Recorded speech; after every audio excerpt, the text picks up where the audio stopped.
देखो my dear friends, आज हम बात करेंगे कि हमें कभी भी अपने ज्ञान पर घमंड नहीं होना चाहिए।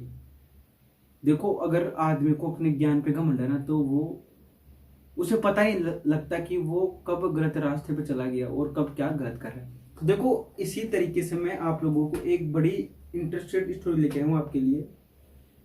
और ये कहानी है महाकवि कालिदास की, जो आप लोगों को इस तरीके से सुनने को मिलेगी। देखो, सुनना कि एक बार की बात है कि महाकवि कालिदास जी एक गांव से दूसरे गांव के लिए रवाना होते हैं।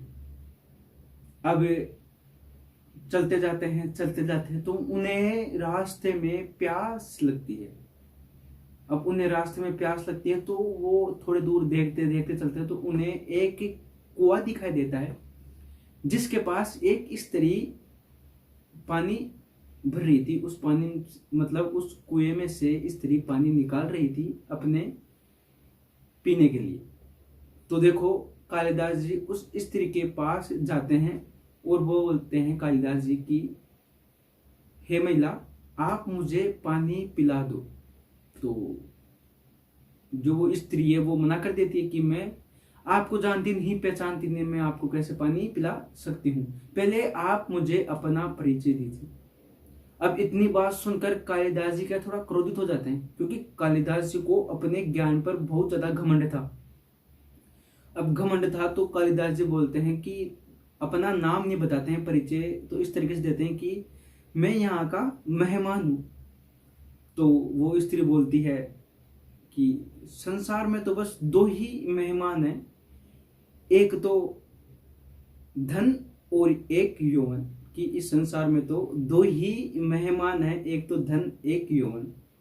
तो कालिदास जी का इतना सुनते ही दिमाग खराब कि यार, मेरा जितना ज्ञानी तो कोई है ही नहीं, और इस गांव की साधारण महिला को इतना ज्ञान कैसे हो सकता है। तो इतना सुनते ही महाकवि कालिदास जी क्रोधित हो जाते हैं। तो कालिदास जी और उससे सवाल पूछते हैं कि मैं सहनशील हूं। उस महिला को बोलते हैं कि मैं सहनशील हूं। तो फिर महिला का जवाब होता है कि इस संसार में भी आप सहनशील भी नहीं हो। कि वो क्यों? कि संसार में दो ही सहनशील है। वो कौन? कि एक तो जिन्हें हम धरती कहते हैं, जो पाप और पुण्य आत्माओं का बोझ उठाती है, हमें हमें अनाज देती है, गेहूं हमारे लिए उत्पन्न करती है। एक तो वह है सहनशील, और दूसरा पेड़ जो पत्थर मारने पर भी हमें फल नहीं देता है। इस संसार में तो ये दो ही सहनशील है। और फिर कालिदास का दिमाग खराब कि इतना ज्ञान, कि एक साधारण महिला को इतना ज्ञान। तो कालिदास जी का दिमाग फिर से खराब हो जाता है। तो कालिदास जी अब बोलते हैं कि मैं हठी हूं, मैं जिद्दी हूं, ऐसे कालिदास जी बोलते हैं। तो देखो, फिर वही बात आती है। अब वो महिला बोलती है कि नहीं, इस संसार में तो दो ही हटी है, और वो हटी कौन है? सुनना, ये बात बोल रहे हैं कालिदास जी बोले थे उस महिला को कि मैं हटी हूं, लेकिन संसार में तो दो ही हटी है। वो महिला ऐसे बोलती है कालिदास जी को। तो कालिदास जी का वापस दिमाग खराब कि इस संसार में दो ही हटी है, एक तो है अपने नाखून और दूसरे हैं अपने बाल, जिन्हें काटने पर भी वो नहीं रुकते, वो वापस बढ़ेंगे। तो फिर कालिदास जी थोड़ा वापस क्रोधित हो जाते हैं कि ऐसे कैसे हो सकता है। उस महिला को थोड़े उच्च स्वर में फिर बात करने लग जाते हैं कालिदास जी। तो ऐसे वार्तालाप होते होते वापस बात होती है कि अब कालिदास जी वापस बोलते हैं कि चलो, मैं मूर्ख हूं। कालिदास जी भी ज्ञानी कम नहीं थे। तो अब कुछ कार्यक्रम अलग तरीके से था। देखो, सुनना, आपको लास्ट में पता लगेगा कि क्या थी। कि अब कालिदास जी बोलते हैं कि मैं मूर्ख हूं। तो फिर स्त्री बोलती है कि आप मूर्ख भी नहीं हो, इस संसार में तो दो ही मूर्ख है। वो कौन है मूर्ख? कि एक तो राजा और एक उसके दरबारी। ये कैसे?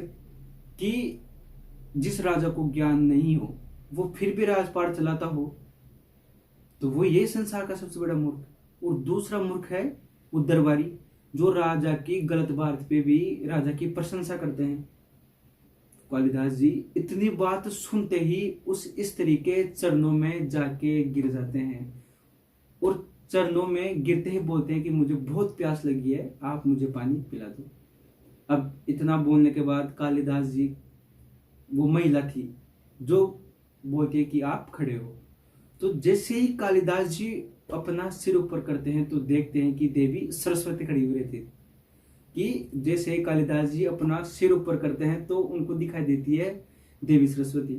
तो बिल्कुल वो उनके चरणों में पागल हो जाते हैं कि देख, मेरे आने का कारण यही है कि तुम्हें अपने ज्ञान पर इतना घमंड नहीं होना चाहिए, क्योंकि हमें शिक्षा से ज्ञान मिलता है। तो हमें शिक्षा से ज्ञान मिला है तो सदुपयोग के लिए, घमंड करने के लिए नहीं है। ये महिला सब बातें बोल रही है कालिदास जी को। तो हमें हमारे जीवन में कभी भी घमंड नहीं करना चाहिए। देवी सरस्वती ये सब बातें महाकवि कालिदास जी को बोलते हुए कह रही है कि हमें हमारे जीवन में कभी भी घमंड नहीं करना चाहिए, क्योंकि घमंड हमें जीवन में बहुत नीचे लेके जाता है। हमारे जीवन का समय कम करता है, हमारी उम्र कम करता है। देखो कितनी गहराई की बात है कि घमंड हमारे जीवन की उम्र कम करता है। कि अगर हम 50 साल जिएंगे ना, मान लो, और तो ये मान लो कि 5 साल कम हो गए, 45 साल ही जिएंगे।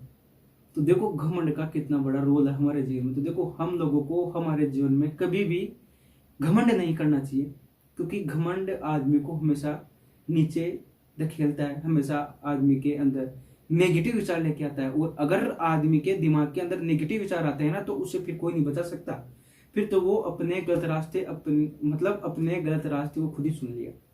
तो ये समझने की बातें आप लोगों को समझनी पड़ेगी।